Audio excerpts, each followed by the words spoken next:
Hello friends, welcome back to my channel. আজকে আমি নিয়ে চলে এসেছি তোমাদের জন্য একদম ঘরোয়া পদ্ধতিতে কিভাবে চুলকে স্ট্রেটনিং করবে। সব মেয়েদের মধ্যে এখন হেয়ার স্ট্রেটনিং করার একটা ফ্যাশন চলছে, ভীষণই ট্রেন্ডিং। তো সেটা ঘরে বসে কিভাবে পাবে সেটাই আজকে দেখাবো। কিভাবে তোমরা এটা করতে পারবে কম খরচে, পার্লারের এই কারি টাকা নষ্ট না করে ঘরে বসে কিভাবে করবে সেটাই দেখাবো। আমি এখন নিয়ে নিয়েছি বেশ কিছুটা ফ্ল্যাক্সিড তিসির বীজ, যে কোনো গ্রসারি শপে পেয়ে যাবে এবং অনলাইনেও তোমরা পারচেস করতে পারো। তো সেটা নিয়েছি, 1 গ্লাস জল নিয়েছি। সেই 1 গ্লাস জলের মধ্যে 2 চামচ পরিমাণ তিসি বীজ দিয়ে খুব ভালোভাবে এটাকে ফুটিয়ে আমি এতে অ্যাড করব 2 চামচ পরিমাণ রাইস পাউডার, চালের গুঁড়ো। তো চালের গুঁড়োটা দিয়ে কনস্ট্যান্ট নাড়তে হবে, সেটার সময় যেন কোনো রকমভাবেই দলা না পাকিয়ে যায় বা নিচে লেগে না যায়, সেই দিকটা তোমাকে খেয়াল রাখতে হবে।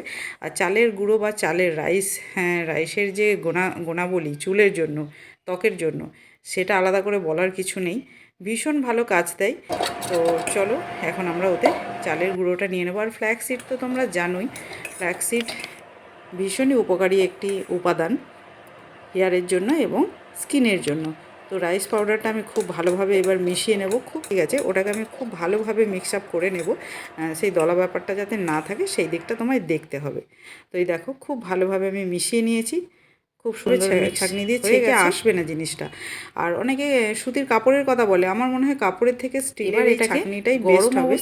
আর যদি একদমই ঘরে না থাকে তাহলে সুতির কাপড় দিয়েও স্টিলের এটাকে ছাঁকনি ছেঁকে নিতে পারো। দেখেছো কতটা থকথকে জেলি এবং গাঢ় আকারে হয়ে গেছে। এটা ছাঁকনি দিয়েও খুব ধীরে ধীরে নিচে আসছে ক্রিম ফর্মে।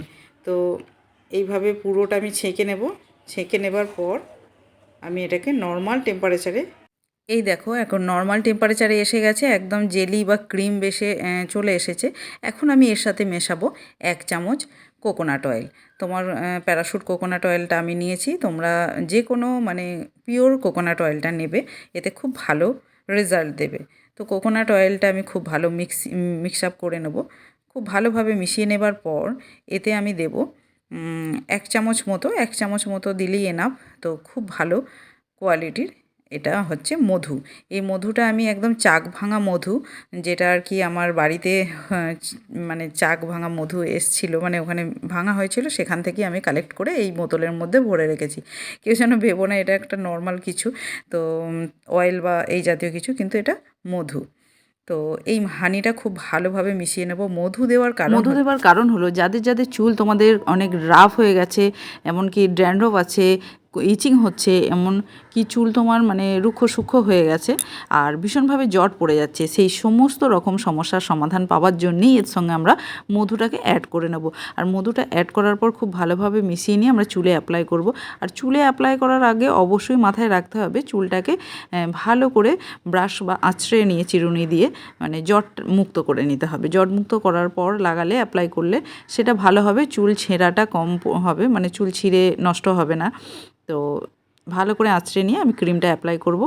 আর এটা লাগানোর পর এত সুন্দর তুমি ঘরে বসেই পার্মানেন্ট একটা স্ট্রেটনিং পেয়ে যাবে, সেটা বলার কথা নয়। আর চুল অনেক বেশি শাইনিং হবে, জট মুক্ত হবে, চকচকে হবে এবং সফট হবে। আর কি বলবো তোমাকে, ইচিংয়ের প্রবলেম দূর হয়ে যাবে, খুশকি দূর হয়ে যাবে, অনেক রকম সমস্যার সমাধান হবে। আর যেটা বলার কথা সেটা হলো হেয়ার ফলটাও অনেক অংশে কমে যাবে। আর হচ্ছে তোমার যেহেতু আলসি বা ওই তিসির বীজ দেওয়া আছে, হেয়ার গ্রোথটাও কিন্তু খুব ভালোভাবে তুমি দেখতে পাবে। 1 মাসের মধ্যেই তুমি দেখতে পাবে তার রেজাল্টটা। তো অবশ্যই ট্রাই করো ঘরে, আর ট্রাই করে রেজাল্ট কী হলো আমাকে জানিও। আর এই রকম হেয়ার রিলেটেড বা স্কিন রিলেটেড যদি তোমরা কোনো ভিডিও দেখতে চাও বা পেতে চাও, তো অবশ্যই কমেন্ট করো, কমেন্ট বক্সে গিয়ে। তো অবশ্যই কমেন্ট করো। তো আমার দেখো খুব ভালোভাবে লাগিয়ে নিচ্ছে। আর এটা যেহেতু হোমমেড আর একদম ন্যাচারাল উপকরণ দিয়ে তৈরি করা একটা ক্রিম, তো সেই জন্য তুমি একদম স্ক্যাল্প থেকে লেন্থ পর্যন্ত পুরো টপ টু বটম, পুরো হেয়ারের টপ টু বটম তুমি লাগাতে পারো, তোমার কোনো সমস্যা নেই এতে। আর এর সাথে তোমাদের আর একটা কথা জানিয়ে রাখি যে আমার আগের হেয়ার সংক্রান্ত সমস্ত ভিডিওগুলোতে তোমরা অনেক বেশি বেশি ভালোবাসা দিয়েছিলে। আশা করছি এই ভিডিওটা থেকেও অনেক বেশি ভালোবাসা পাবো। তোমরা এইভাবেই আমার সাথে থেকো। আর তোমাদের সকলকে অনেক অনেক ধন্যবাদ আমার সাথে থাকার জন্য, আমাকে সাপোর্ট করার জন্য। তো আরেকটা কথা যেটা হলো যে এই যে ক্রিমটা বার করলাম ওই ফ্ল্যাক্সিড আর হচ্ছে চালের পাউডার মিশিয়ে, কিন্তু সেই যে ছাঁকনি দিয়ে ছাঁকার পর জেলিটা তো নিয়ে অ্যাজ এ ক্রিম হিসাবে এই হেয়ারে লাগিয়ে নিলাম, কিন্তু ওই যে ফ্ল্যাক্সিডের বীজগুলো সেগুলো কিন্তু ফেলে দেওয়ার কোনো দরকার নেই। সেই ফ্ল্যাক্সিডের বীজগুলোকে নিয়ে পেস্ট করে হেয়ার মাস্ক হিসাবেও তুমি অ্যাপ্লাই করতে পারো। মানে সবটাই কার্যকরী, কোনোটাই ফেলার নয়, এটাই বলার। তো খুব ভালোভাবে আমি এখন অ্যাপ্লাই করছি। তারপর অ্যাপ্লাই করার পর তোমাকে এরকম আধা ঘন্টা থেকে 1 ঘন্টা তুমি রাখতে পারো। তারপরে আধা ঘন্টা এনাফ, আধা ঘন্টার পরেও রাখলেও অসুবিধা নেই। তারপর ভালো করে একটা মাইল্ড শ্যাম্পু দিয়ে শ্যাম্পু করে তুমি কন্ডিশনার লাগিয়ে ছেড়ে দাও। তারপরে তুমি রেজাল্ট নিজে হাতে বুঝতে পারবে। এত সফট আর শাইনিং এবং জটমুক্ত তুমি চুল পাবে। তোমার বারবার তোমার নিজের চুল নিজে ছুতে বা টাচ করতে ইচ্ছা করবে। আর সমস্ত রকমের ড্যান্ড্রফের প্রবলেম, হেয়ার ফলের প্রবলেম, স্ট্রেটনিং ঘরে বসেই পেয়ে গেলে তুমি, যেটা পার্লারে গিয়ে ওয়েট করে অনেক পয়সা খরচা করার কোনো প্রয়োজন হলো না। আর হ্যাঁ, যেটুকু বেঁচে গেছে ক্রিম আমার, সেটা তোমাদের জানিয়ে রাখি, সেই ক্রিমটাও ফেলে না দিয়ে স্কিনে তুমি অ্যাপ্লাই করে নিতে পারো। খুব ভালো একটা স্মুথ স্কিন পাবে। তো আজকের মতো এটুকুই। ভালো থেকো, সুস্থ থেকো। দেখা হচ্ছে নেক্সট ভিডিওয়।